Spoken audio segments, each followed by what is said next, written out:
I'm Clara, 32, just a regular woman from Ohio who loves her family. Last weekend, I hosted our big family reunion at my place. Picture this: tables piled with food, kids running around, and old photo albums sparking laughter. It felt like home, like love. But something was off. My brother-in-law, Greg, wouldn't meet my eyes during our toast. 2 days later, I checked my bank account. My heart stopped. It was drained. Greg's words hit like a slap. "We needed it more than you." How do you trust family after that? I'd love to know where you're watching from. Have you ever faced a family betrayal? Hit that like button, subscribe, and let's share these stories together. I sat at my kitchen table, the glow of my phone screen burning my eyes. The bank app stared back, $47.32. My savings gone. My hands shook as I scrolled through transactions. 5 transfers, all to an account I didn't recognize, dated the night of the reunion. My chest tightened. This couldn't be real. I refreshed the app, willing the numbers to change, but they didn't. The coffee mug I'd used for years, the one with a faded sunflower, felt heavy in my grip. I set it down, afraid I'd drop it. The reunion played in my mind like a movie I couldn't pause. 20 of us packed into my small house, the air thick with barbecue smoke and laughter. I'd spent weeks planning, saving every penny for food and decorations. Greg had been there, slouched in a lawn chair, beer in hand, asking about my job, my savings. He'd laughed, said I was sitting pretty for a single woman. I'd brushed it off, thinking he was just being his usual nosy self. But now his questions felt like knives. I grabbed my phone and dialed the bank. The hold music was a grating loop of piano notes, and when a woman finally answered, her voice was clipped. I explained, my words tumbling out, about the reunion, the missing money. She asked for my account details, then paused. "Ma'am, these transfers were authorized with your credentials. Did you share your login?" My stomach dropped. "No," I said, voice cracking. "Never." She told me to file a fraud report, but her tone said she didn't believe me. I hung up, feeling smaller than I ever had. The house was quiet now, too quiet. The reunion's chaos felt like a lifetime ago. I walked to the living room where balloons still sagged in the corner, their helium fading. A photo from that day sat on the coffee table, one I hadn't noticed before. It was us all smiling, but Greg's face stood out. His smirk wasn't joy, it was something darker, like he knew something I didn't. I shoved the photo into a drawer, my pulse racing. I needed answers. I called Elise, my sister Greg's wife. The phone rang 4 times before she picked up. "Clara." "Hey, what's up?" Her voice was bright, too bright, like she was forcing it. I swallowed, trying to keep my tone even. "Elise, something's wrong. My account's empty. Thousands gone. Did he say anything?" Silence stretched on, heavy and wrong. "What?" "No, that's crazy," she said, but her words wobbled. "He's been stressed, with the kids and bills, but he wouldn't—" She trailed off, and I could hear her breathing quick and shallow. "Elise, this happened the night of the reunion," I pressed. "Someone used my account. I need to know if Greg did this." Another pause, longer this time. "Clara, you're overreacting," she said, sharper now. "He's not a thief. Maybe you made a mistake." Her defensiveness hit me like a slap. My sister, the one I'd shared secrets with, the one I'd stayed up with when her kids were sick, was shutting me out. I gripped the phone tighter. "A mistake? Elise, my life savings are gone." She sighed like I was the problem. "Look, I'll talk to him." "Okay, just don't do anything rash." I hung up, my throat tight. She knew something, I could feel it. My phone buzzed almost instantly, a text from Nora, my cousin. "Clara, call me. I saw something weird at the reunion." My heart skipped. Nora's name lit up the screen, and I stared at it, afraid of what she'd say. The kitchen clock ticked each second louder than the last. I wanted to call her, but my hands wouldn't move. What if she confirmed my worst fears? What if Greg, my family, had betrayed me in a way I couldn't undo? I forced my thumb to tap Nora's name, my heart hammering against my ribs. The phone barely rang once before she answered, her voice low like she was hiding. "Clara." "I should have said something sooner," she whispered. "During the reunion, I saw Greg by the dining table rifling through your purse. I thought he was just looking for a pen or something, but he was so sneaky. I didn't want to start drama." My mouth went dry. "Nora, why didn't you tell me?" I asked, my voice sharper than I meant. She hesitated. "I wasn't sure. I mean, he's family." Family. The word stung. I paced the kitchen, the linoleum cold under my bare feet.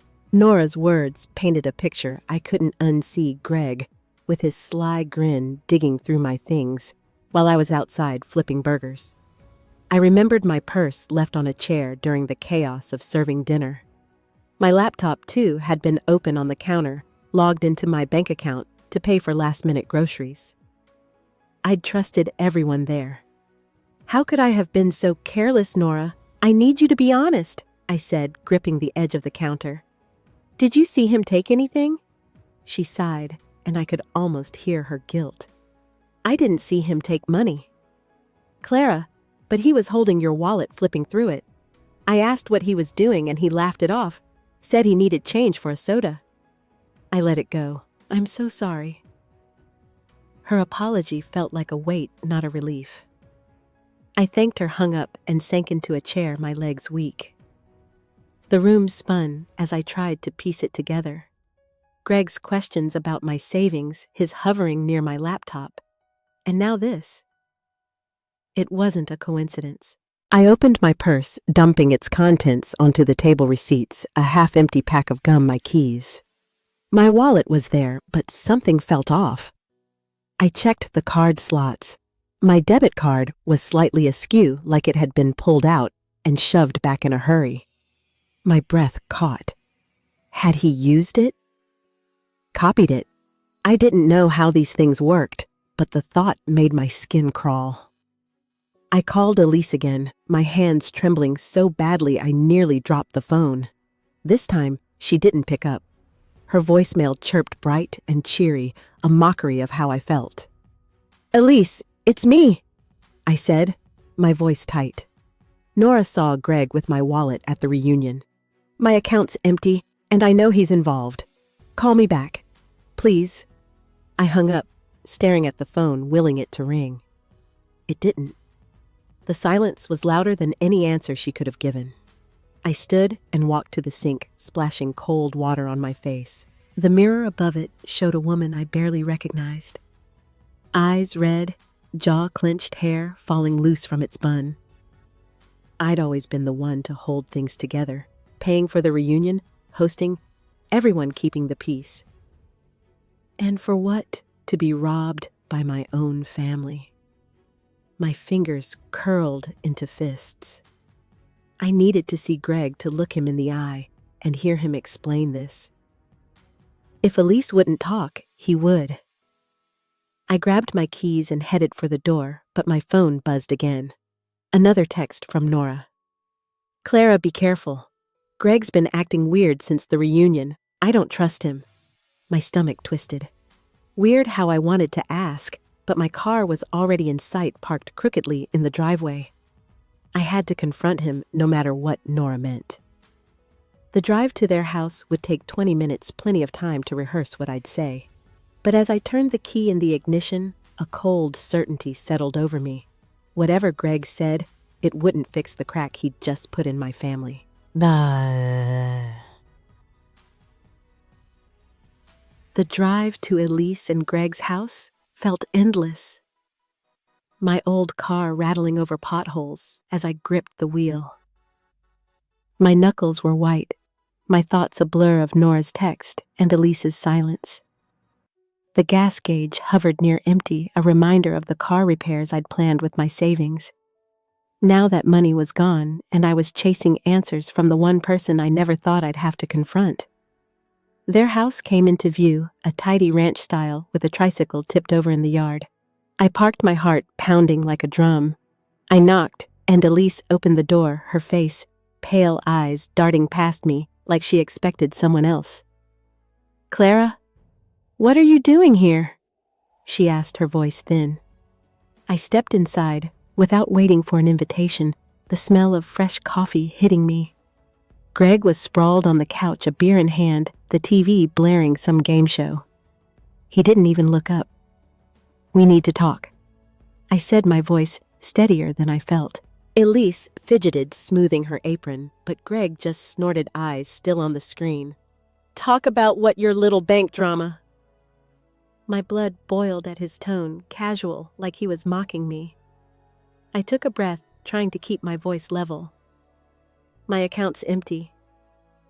"Greg, 5 transfers, all from the night of the reunion. You were messing with my wallet. Nora saw you." His head snapped up, eyes narrowing. "Nora's got a big mouth," he said, sitting up. "You believe her over me?" Elise moved to his side, her hand on his shoulder, but she wouldn't meet my gaze. I noticed a new flat screen mounted on the wall, its glossy surface screaming money. "My money? Greg, just tell me the truth," I said, my voice shaking now. "Did you take it?" He leaned forward, a smirk curling his lips. "Yeah, I borrowed some." "So what? We were drowning in bills, Clara. You got no kids, no mortgage. You didn't need it." His words hit like a punch, each one tearing at the trust I'd held onto. "Borrowed?" He didn't even ask. I stared at him, my throat tight, searching for the brother-in-law who'd once helped me move furniture, who'd joked at family dinners. He was gone. "Greg, that was my savings," I said, my voice rising. "I worked years for that. You had no right." He shrugged, taking a swig of his beer. "Life's tough. We needed it more." Elise finally spoke, her voice barely a whisper. "Clara, we were desperate. The kids' school fees, the car loan. I didn't know he'd take so much." Her words stopped me cold. She knew. My sister, the one I'd shared my whole life with, had known and let it happen. "You knew?" I asked, turning to her. Her eyes dropped to the floor, and that silence was louder than any confession. My chest ached like someone had reached in and twisted my heart. "Elise, how could you?" "I trusted you. I trusted both of you." She opened her mouth, but no words came. Greg laughed, a harsh, ugly sound. "Oh, come on, Clara. Don't play the victim. You're fine. You'll make it back." I wanted to scream, to throw something, but my feet felt glued to the carpet. The room seemed to shrink, the walls closing in as their betrayal sank deeper. Then the front door creaked open, and my Uncle Ray walked in, his work boots heavy on the hardwood. His face darkened as he caught the tension. "What's going on?" he asked, looking between us. I swallowed, my voice barely a whisper. "Greg stole my savings, Ray, and Elise knew." Ray's jaw tightened, his eyes flicking to Greg. "Is that true?" he asked, his voice low, dangerous. Greg shifted, his smirk fading, but before he could answer, Ray cut in. "Because if it is, you're dumber than I thought. I lent you money last year, Greg. You never paid me back." The air turned electric, every word a spark. I stared at Ray, my mind reeling. Greg had done this before. To our family, the room felt like it was spinning, and I didn't know how much more I could take. Ray's words hung in the air, sharp and heavy, like a blade waiting to fall. Greg's face twisted, his beer bottle clinking as he set it down too hard on the coffee table. "That's old news, Ray," he snapped, leaning forward. "I told you I'd pay you back when I could." Ray stepped closer, his broad shoulders blocking the light from the window. "And now you're stealing from Clara. You got a real problem, Greg." I stood frozen, my pulse thumping in my ears, caught between their voices, and the betrayal sinking deeper. Elise moved to the kitchen, her hands wringing a dish towel like it could save her.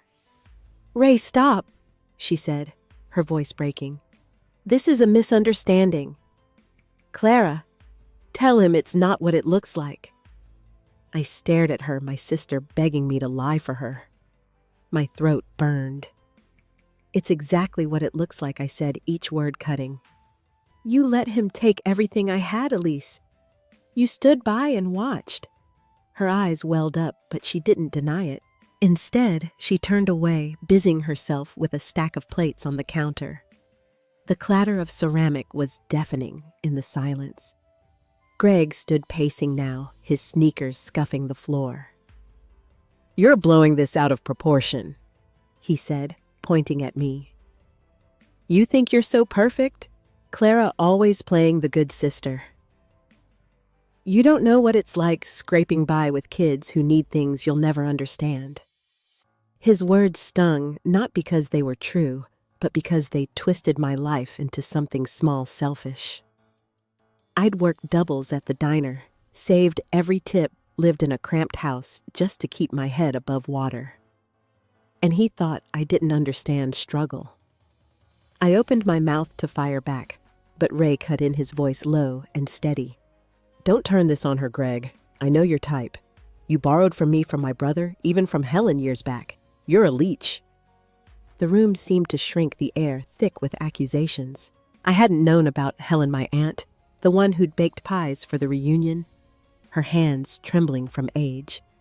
Had Greg taken from her too? My stomach churned at the thought.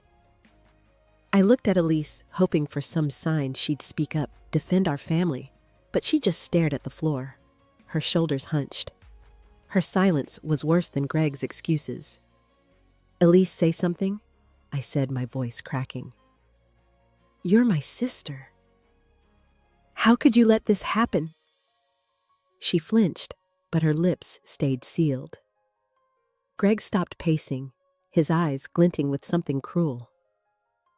"She didn't let anything happen," he said. "She agreed. We needed it. Told me you'd get over it, Clara. You always do." My breath caught the room spinning.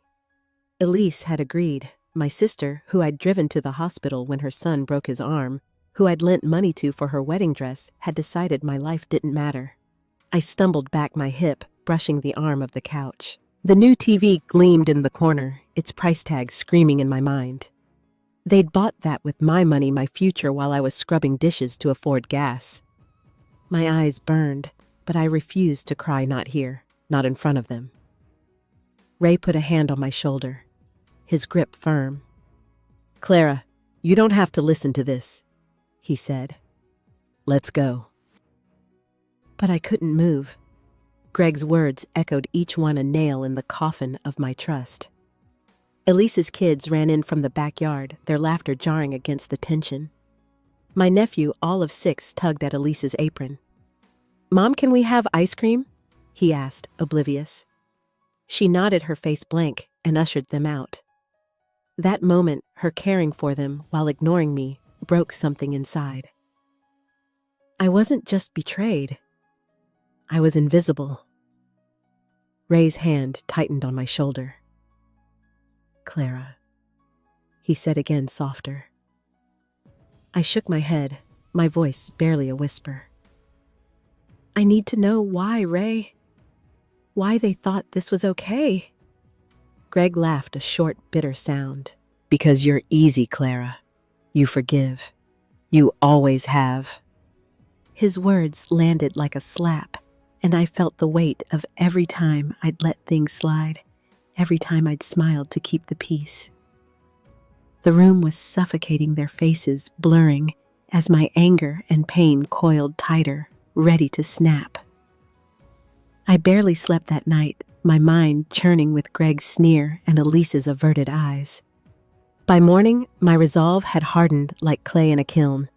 I called Amanda, my lawyer friend, who'd offered to help after I'd broken down to her about the theft. Her voice was calm but firm over the phone. "Clara, we've got something solid," she said. "The bank traced the transfers to Greg's account. And I found an email he sent from your laptop to himself with your login details." My stomach lurched. He'd planned this every step. Amanda met me at a coffee shop, her laptop open, papers spread across the table. She showed me the evidence timestamps, account numbers, even a screenshot of Greg's email sent while I was cutting cake at the reunion. "This is enough for a police report," she said, her eyes steady. "But you need to be ready for the fallout." I nodded, my hands wrapped around a cold mug, the weight of her words sinking in. Fallout meant family, my family torn apart. I couldn't face Elise and Greg alone again, not after their lies. I called Aunt Helen, her voice a lifeline when she answered. "Clara, come to my place," she said. "Bring everyone. We'll sort this out." Her old house with its creaky floors and faded wallpaper had always been neutral ground. I sent texts to Ray, Nora, and a few other cousins asking them to come. Then, with a knot in my chest, I texted Elise. "Meeting at Helen's, 6 p.m. Be there." No reply came, but I knew she'd seen it. By evening, Helen's living room was packed, the air thick with tension. Ray sat in an armchair, arms crossed, his face like stone. Nora hovered near the doorway, her fingers twisting a scarf.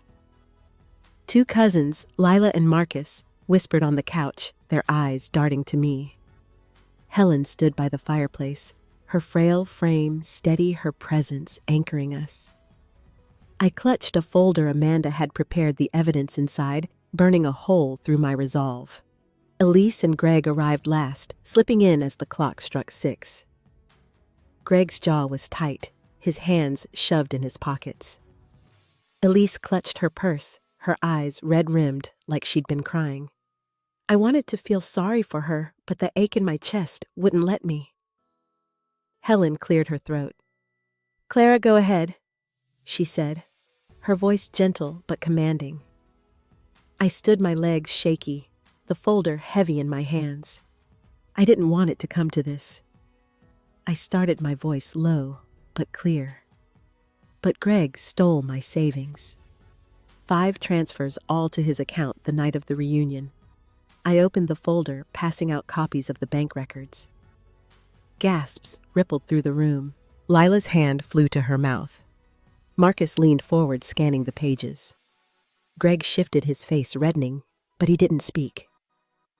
I kept going. He used my laptop, my login. Amanda found the email he sent himself. And Nora saw him with my wallet that night.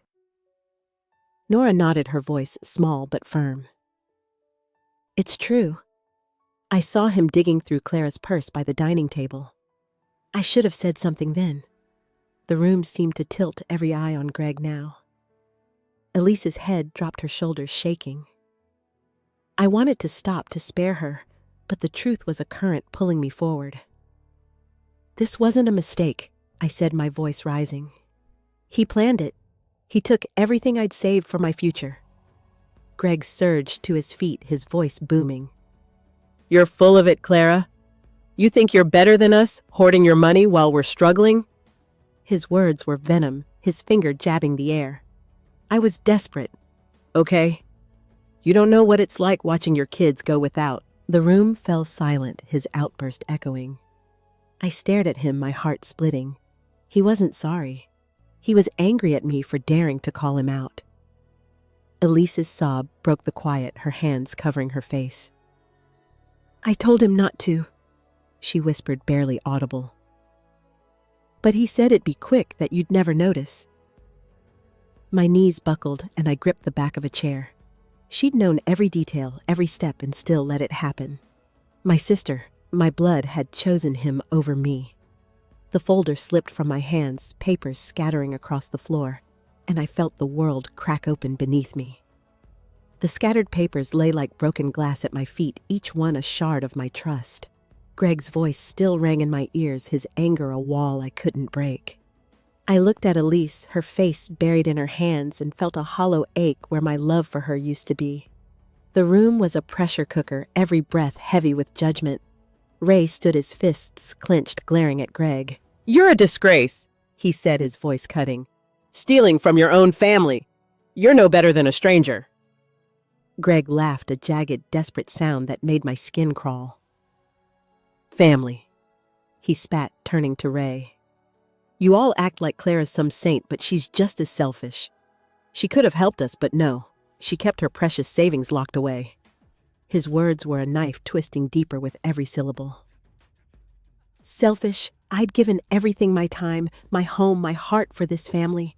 And now he was painting me as the villain, Lila. My cousin stood up, her voice trembling but fierce. "That's not true, Greg." Clara paid for the whole reunion out of her pocket. "She's always been there for us. Her defense should have warmed me, but it only sharpened the pain. I didn't want their pity, their arguments.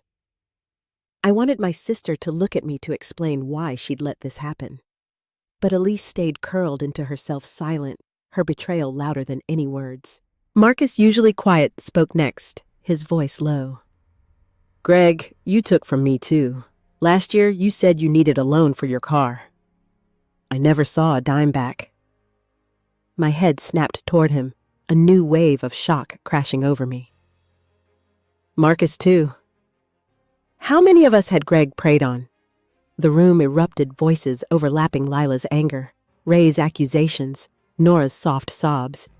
Helen raised a hand, trying to calm the storm, but it was no use. The family I'd fought to hold together was fracturing before my eyes. Greg rounded on me, his face, flushed eyes, wild. "You did this, Clara. You brought these people here to humiliate us. You think you're so high and mighty, but you're nothing. You'll always be alone, and you know why." His words were venom, each one a blow to the girl I'd been the one who'd believed family was forever. Alone. The word echoed, clawing at old wounds, nights spent wondering why I wasn't enough. Why I'd never built the life Elise had, with her kids, her home. I wanted to scream, to tell him he was wrong. But my voice was gone, stolen by the weight of his cruelty.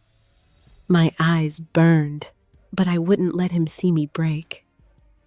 The wind howled outside, rattling Helen's old windows, and then a loud bang shook the house. The front door flew open, slamming against the wall, the sound like a gunshot in the chaos.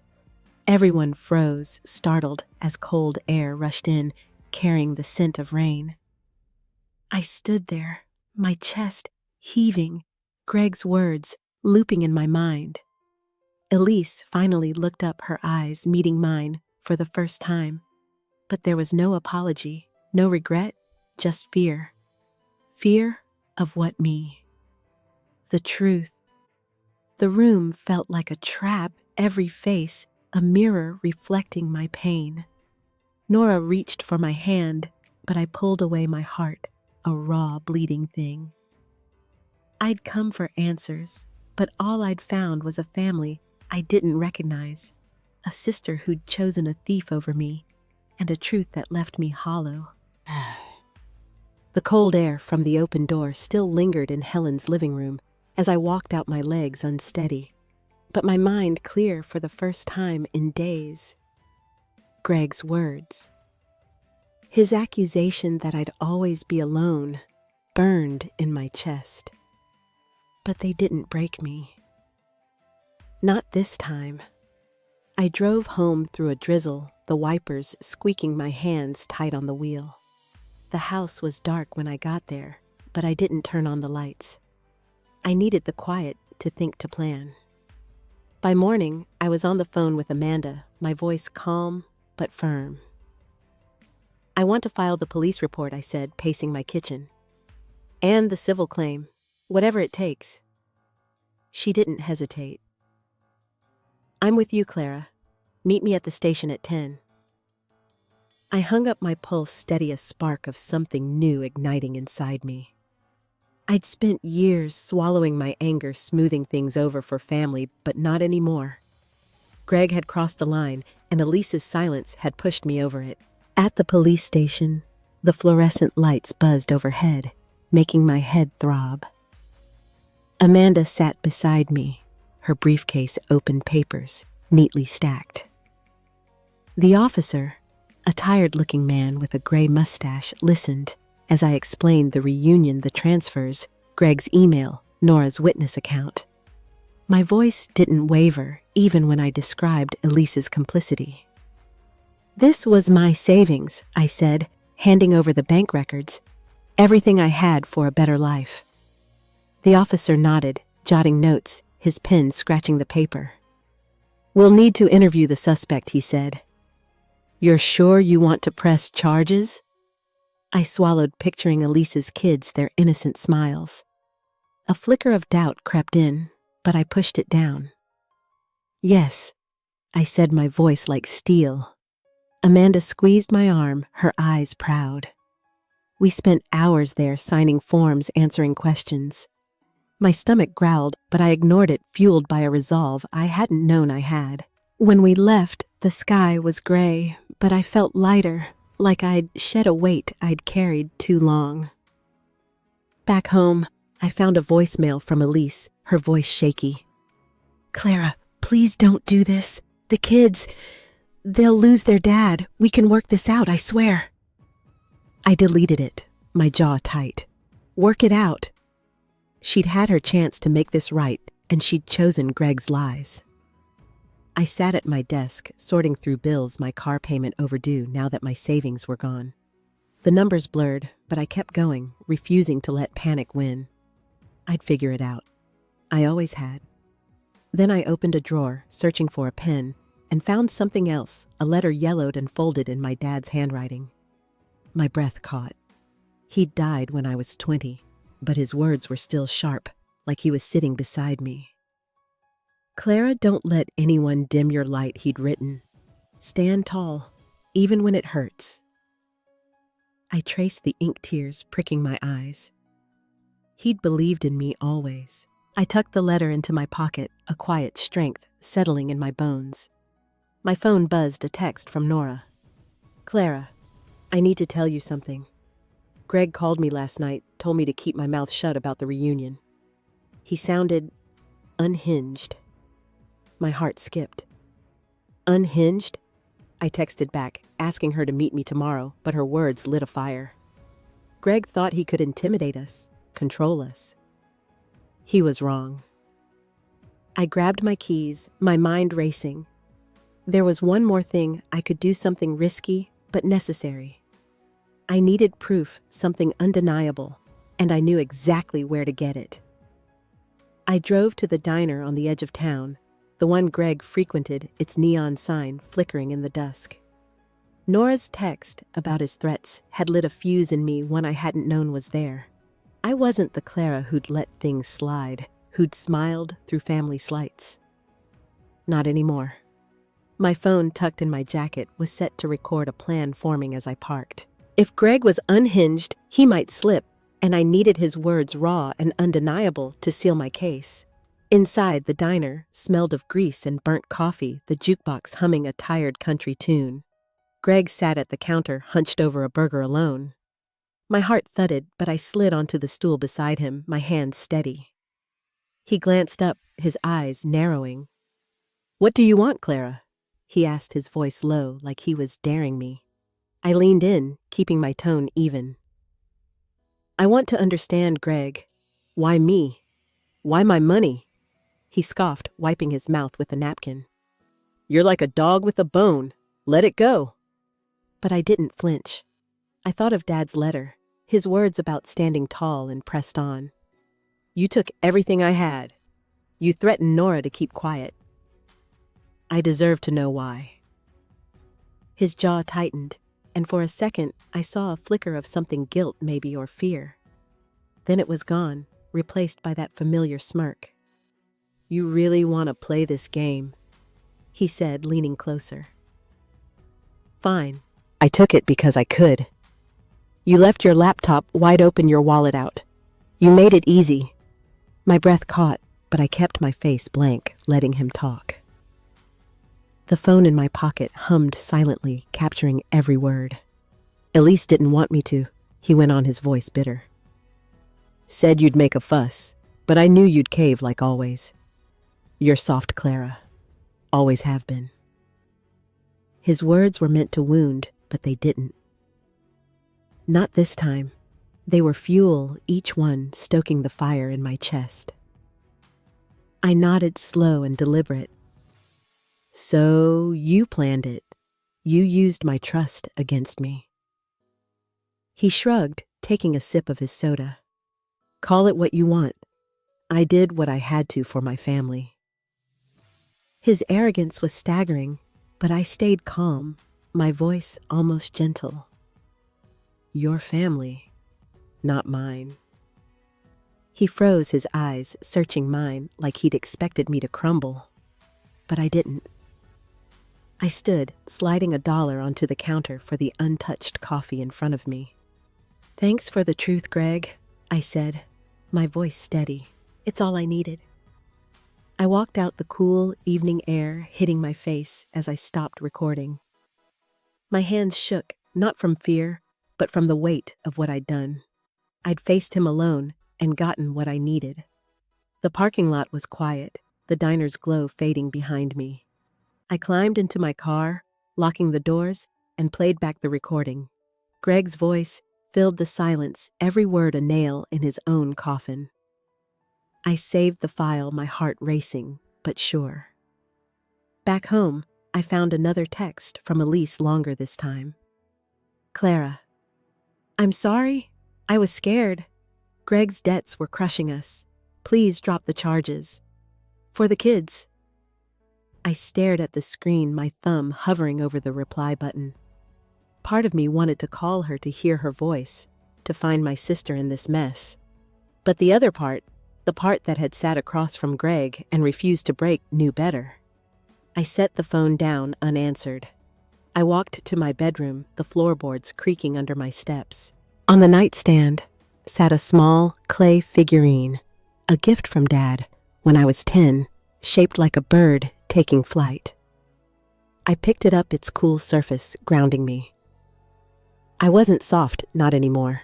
I was choosing myself, my truth, over a family that had stopped choosing me. I set the figurine down, my reflection catching in the mirror, a woman I was starting to recognize. My eyes were tired but sharp, and in them, I saw something new, a quiet, unyielding strength. I handed the recording to Amanda the next morning, my fingers brushing the cool plastic of the USB drive. Her office smelled of paper and lemon cleaner, a stark contrast to the storm inside me. This is gold, Clara, she said, plugging it into her laptop. Greg's voice spilled out, smug and unrepentant, admitting everything. I stared at the floor, the tiled pattern blurring as I realized what I'd set in motion. Amanda filed the report that afternoon, and by evening, the police had Greg in custody. Just like that, the man who'd torn my world apart was gone. The news spread like wildfire. My phone buzzed with texts from cousins, aunts, even neighbors who'd heard through the grapevine. Most were short, cautious. Clara, you okay, or heard about Greg? Wow. But Elise's silence was deafening. I'd expected a call, a scream, something, but her number stayed dark. I sat on my couch, the cushions sagging under me, and scrolled through our old messages, pictures of her kids, late-night chats about nothing. They felt like relics now from a life I couldn't touch. Ray showed up at my door the next day, his pickup idling in the driveway. His face was grim lines deeper than I remembered. You did what you had to, he said, leaning against the porch railing. But Elise is a mess. Says you've ruined her life. My chest tightened, but I didn't argue. She made her choice, Ray, I said, my voice quiet. He nodded, but his eyes were distant, like he was weighing me against some invisible scale. Just don't expect an invite to the next barbecue, he added, half joking, half cold. He left without another word, his truck kicking up gravel. I went inside and locked the door, the click loud in the empty house. The reality of it hit me. Half my family was turning their backs. Lila called later, her voice sharp. "Clara, why didn't you talk to us first? You've split everyone apart." I tried to explain the theft, the lies, but she cut me off. "You could have settled it privately. Now the kids are crying, asking where their dad is." Her words were a punch, and I hung up my hands, shaking. They blamed me, not Greg, not Elise. Me. Money trickled back, a partial refund from the bank, but it wasn't enough. My car, the one I'd planned to fix, wouldn't start that week. I stood in the driveway staring at the rusted hood and made a call to a buyer. By noon, it was gone, towed away for a fraction of its worth. The cash covered my legal fees, but I was walking to work now, my sneakers wearing thin. Each step felt like a reminder I'd fought for justice, but I was paying for it too. At the diner, whispers followed me. A coworker, Jenna, pulled me aside during a slow shift. "Heard about your brother-in-law?" she said, her eyes wide. "You really got him arrested?" I nodded, wiping down a counter, avoiding her gaze. "Good for you," she said, but her tone was off, like she was fishing for gossip. I kept my answers short, focusing on the coffee stains, but the weight of being watched, judged, pressed down harder. I walked home that night, the streetlights casting long shadows. My house looked smaller, its paint peeling in places I hadn't noticed before. Inside, I sat at the kitchen table, my bills spread out, a calculator in hand. The numbers didn't add up, not without my savings. I'd won a battle, but the war was still raging, and I was fighting it alone. The silence of the house was heavy, broken only by the hum of the fridge, and I wondered if this was what strength cost a family, fractured a life stripped bare. The days blurred, each one heavier than the last. I woke to a text from Marcus, my cousin, short and blunt, "Family meetings off.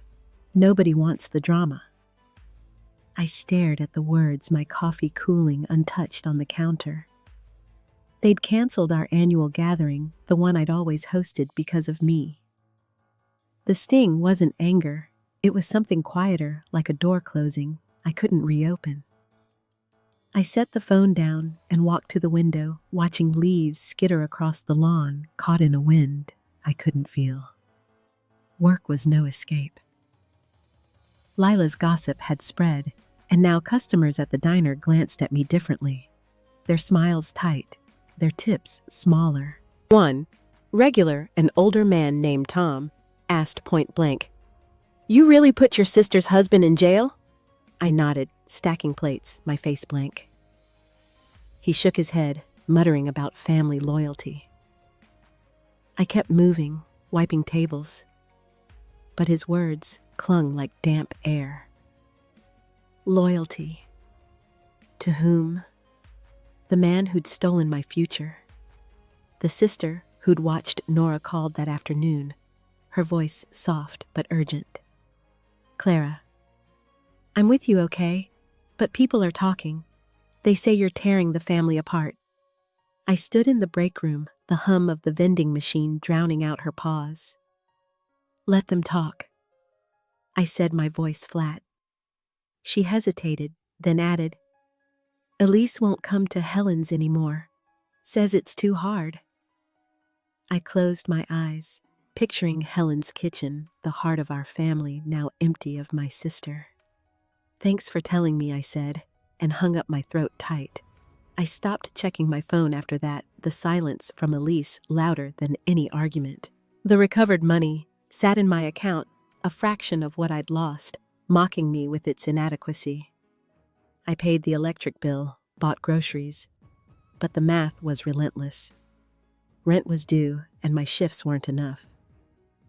I sat on my bed, staring at a shoebox of old keepsakes, ticket stubs, a locket from Mom.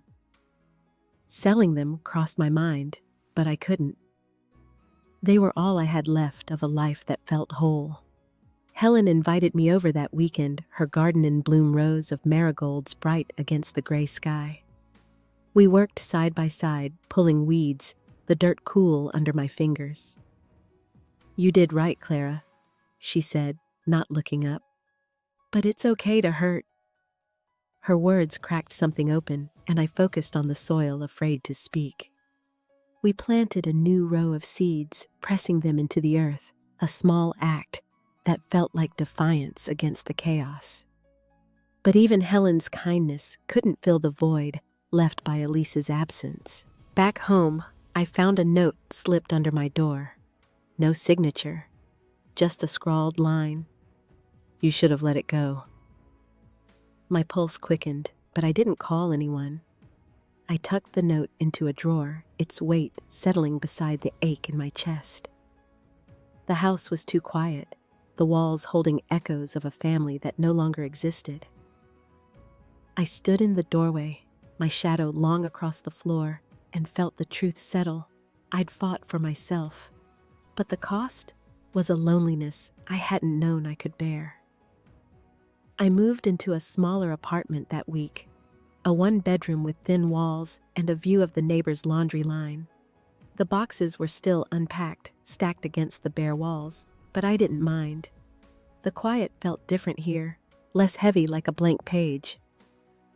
I'd sold most of my furniture to cover the deposit, keeping only a mattress, a folding table, and a lamp that flickered if I bumped it. It wasn't much, but it was mine, and that was enough for now. Mornings were slow, the kind where I'd sit with a mug of tea, watching steam curl into the air. I started cooking again, simple things like scrambled eggs or pasta, savoring the sizzle of butter in the pan. Nora came over one evening, her arms full of grocery bags, insisting we make tacos. We chopped onions side by side, the sharp scent stinging my eyes, but her laughter was a balm. "You're different, Clara," she said, passing me a lime. "Stronger, I mean." I smiled, unsure if she was right, but grateful she saw it. Work settled into a rhythm, my shifts at the diner long but steady. The gossip had faded, replaced by the usual hum of orders and small talk. I'd catch myself humming as I refilled coffee pots, a habit I hadn't noticed in years. One afternoon, a new customer, an older woman with a knit scarf, left me a note with her tip. "Keep shining." I tucked it into my apron, her words a small light in the fog of the past weeks. Elise texted me late one night, her message short. "Can we talk, just us?" My thumb hovered over the screen, the old ache stirring. I wanted to ignore it to protect the fragile calm I'd built, but something in me softened. I agreed to meet her at a park near my old house, a place we'd played as kids. The morning was crisp, the grass damp under my sneakers as I waited on a bench. Elise arrived, her coat buttoned tight, her face drawn but softer than I'd seen in months. She sat beside me, leaving a careful gap between us. "I'm sorry," she said, her voice low, eyes on the ground. "Not just for Greg, but for everything." I was scared, Clara. I didn't know how to stop him. Her words were thin, frayed, and I let them hang, unsure what to feel. "I wanted to believe you'd fight for me," I said finally, my voice steady. "But you didn't." She nodded, her hands twisting in her lap, and for the first time I saw her not as my sister, but as someone lost in her own choices. We sat in silence, watching joggers pass, their breath visible in the cool air. I thought of our childhood racing through this park, our laughter echoing off the trees. Those memories were still there, but they didn't pull me back like they used to. I was here now, and that was enough. Elise spoke again, her voice hesitant. "I don't expect you to forgive me. I just needed you to know." I looked at her, her eyes searching mine, and felt a quiet shift, like a knot loosening just enough to breathe. I didn't respond to Elise right away. The park stretched out before us, its swings creaking in the breeze, and I let the silence settle. Her apology was real, but it wasn't a bridge back to what we'd had. I stood brushing damp grass from my jeans and looked at her one last time. "I hope you find your way," I said, my voice soft but firm. She nodded, her eyes glistening, and I walked away, the crunch of leaves under my feet the only sound. I didn't look back. Back at the apartment, I started unpacking one box at a time. I found a cracked ceramic piggy bank, a relic from childhood, tucked in a corner. It was chipped, the slot too small for anything but pennies, but I'd kept it for years, a reminder of simpler days. I set it on the windowsill, its flaws catching the light. It wasn't perfect, but it was whole in its own way, and that felt right. Helen called me to a community group. She'd joined a small gathering at the local library. I went hesitant, my hands stuffed in my coat pockets. The room was warm, filled with faces. I didn't know people sharing stories of loss, of starting over. I listened, my chest loosening with each word, and when it was my turn, I spoke. My voice was steady, recounting the reunion, the theft, the family I'd lost. The group nodded, their eyes kind, and for the first time, I didn't feel alone in it. One woman, Claire, lingered, after her silver hair tucked behind her ears. "You're stronger than you know," she said, handing me a folded piece of paper with her number. "Call if you need a friend." I tucked it away, grateful, and walked home under a sky streaked with pink. The air was sharp, clean, and I breathed it in, letting it fill the spaces that had felt empty for so long. At work, I ran into Lila, my cousin, by chance. She was picking up takeout, her eyes darting away when she saw me. I could have ignored her, but I didn't. "Lila," I said, setting down a tray of dishes. "I'm sorry things got so messy." She froze, then softened, her voice low. "Me too. I was wrong to blame you." We didn't hug or linger, but her words were enough, a small stitch in a torn seam.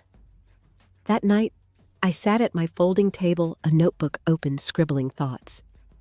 Not about Greg or Elise or the money, but about me, what I wanted, who I was becoming. The pen moved slowly, each word a step towards something new. The lamp flickered, casting a warm glow, and I smiled at its stubborn light. The world outside was still, the night wrapping around my little apartment like a blanket. I closed the notebook, my heart quiet, and knew I was ready to let go, to build again, one careful piece at a time. The weeks slipped by, and I settled into a rhythm that felt like my own. My apartment, once just a shell, started to take shape. I hung a few prints on the walls, simple sketches of trees and rivers, bought cheap at a thrift store. Each one was a choice, a small claim on this new life. I'd wake early before the sun and sit by the window with a book, the pages soft under my fingers. Reading wasn't about escape anymore. It was about finding pieces of myself I'd forgotten. Work at the diner became less about survival and more about connection. I'd chat with regulars, learning their quirks, the way Tom always left extra sugar packets, or how Claire, the woman from the community group, tipped with crumpled bills and a smile. I started saving again, not much, just coins and singles in a jar by the stove. It wasn't the future I'd planned, but it was a start, and that was enough. One Sunday, I went to the community group again, the library's fluorescent lights softer in my memory. I shared less this time, listening instead to stories of broken marriages, lost jobs, quiet victories. A man named Paul spoke about forgiving his brother, not for the brother's sake, but for his own. His words stuck with me like a seed planted in soft soil. I didn't know if I could forgive Elise, but I was starting to see that holding on to anger was a weight I didn't need. I began walking to a nearby creek after work, a narrow ribbon of water tucked behind a strip mall. I'd sit on a flat rock watching the current carry leaves downstream. The sound was steady, unhurried, and it calmed the noise in my head. One evening, I brought a small journal, jotting down thoughts, things I was grateful for, like the way the sky turned gold at dusk, or the smell of rain on asphalt. It wasn't much, but it felt like stitching up an old wound, one careful thread at a time. Elise called again, her voice hesitant but clear. "Clara, I'm seeing a counselor," she said. "I want to make things right even if it takes time." I listened, my heart still guarded, but I didn't hang up. I'm glad I said, meaning it. "But I need space." She didn't push, and when we hung up, I felt a quiet relief, like setting down a load I'd carried too long. I wasn't ready to rebuild with her, but I wasn't closing the door either. At home, I started a new routine, lighting a single candle each night, its flame small but steady. I'd sit at my table, the glow casting shadows, and think about the woman I was becoming. Not the Clara who'd hosted reunions to please everyone, or the one who'd begged for answers, but someone new. Someone who chose her own steps. The candle's wax dripped slowly, pooling in soft ridges. And I watched it, my breath, even my heart at rest for the first time in months. One crisp morning, I took a bus to the edge of town where a small charity shop stood, its windows crowded with donated clothes and books. The settlement from Greg's case had come through. Not all I'd lost, but enough to breathe easier. I'd been clutching that money, afraid to let it go. But Paul's words from the community group echoed in my mind. Forgiveness wasn't just for others, it was for me. I walked into the shop and handed over a check, a donation in my dad's name for kids who needed school supplies. The clerk, a woman with kind eyes, thanked me, and I left feeling lighter, like I'd given away a piece of my pain. I started volunteering there on weekends, sorting donations, stacking shelves. The work was simple, but it grounded me, each box, a reminder that small acts could rebuild what was broken. I met people there, mothers, starting over teens with shy smiles, who reminded me that struggle wasn't just my story. One day, a girl named Mia, barely 16, helped me carry crates. She talked about her mom, how they'd lost their home, and I listened, really listened, seeing my own strength in her quiet resilience. I gave her my number, told her to call if she needed anything, and her grateful nod stayed with me long after. Elise sent a letter a week later, handwritten, the ink smudged in places. She wrote about her kids, her counseling, her slow steps toward a new life. "I'll wait as long as you need," she ended. I read it twice, then tucked it away, not ready to reply, but not angry anymore. I was learning to let go, not of her, but of the hurt that had tethered me to that night at Helen's. My life wasn't about fixing the past. It was about building now, here, with the pieces I had. I kept going to the creek, but now I brought a thermos of coffee, sipping it as the water murmured.